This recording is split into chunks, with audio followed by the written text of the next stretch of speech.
ուրեմն պատրաստ եղեք, հարգելի լրագրողներ, հարգելի ժողովուրդ։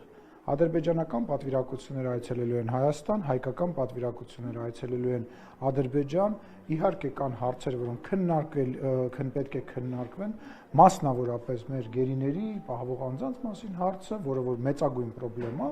բայց այնուամենայնիվ շփումները շարունակվելու են եւ մենք այդ շփումները խորացնելու ենք եւ երբ որ ես ասում եմ մենք, ես նկատի ունեմ, որ դա նաեւ իմ ընկալմամբ իմ վերջի շփումների հետևանքով իմ ընկալումն է, որ ադրբեջանական կողմը նույն գծի վրա է։ Պարոն Սիմոնյան, բայց պաշտոնական որևէ արձագանք եղել է Թուրքիայից, Ադրբեջանից մասնակցելու։ Չէ, դուք հարց տվեցիք, ես ձեզ պատասխանում եմ,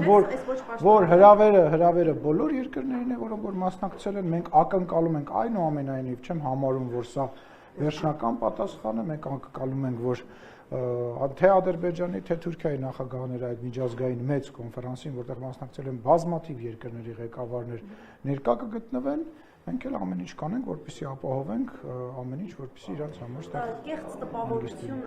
ըստ լրատվամիջոցի, որը հղում է անում հիմնավորումներին, որով այլևս չի գալու Հայաստան, այն է, որ ոնց որ հարաբերությունների դեռ այն մակարդակը չի, որը թույլ է տալիս այս Գուցե չեմ բացառում։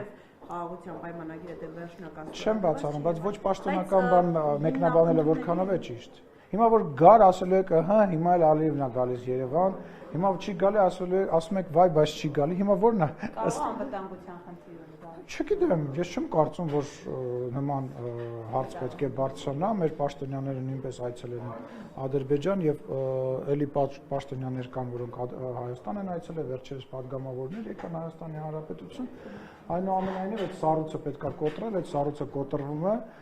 եւ միջպառլամենտական մակարդակով մենք նաեւ հանձնառու ենք այդ խնդիրը շատ ավելի խորացնել, խնդիրը չէ, խնդիրը շատ ավելի արագ լուծել։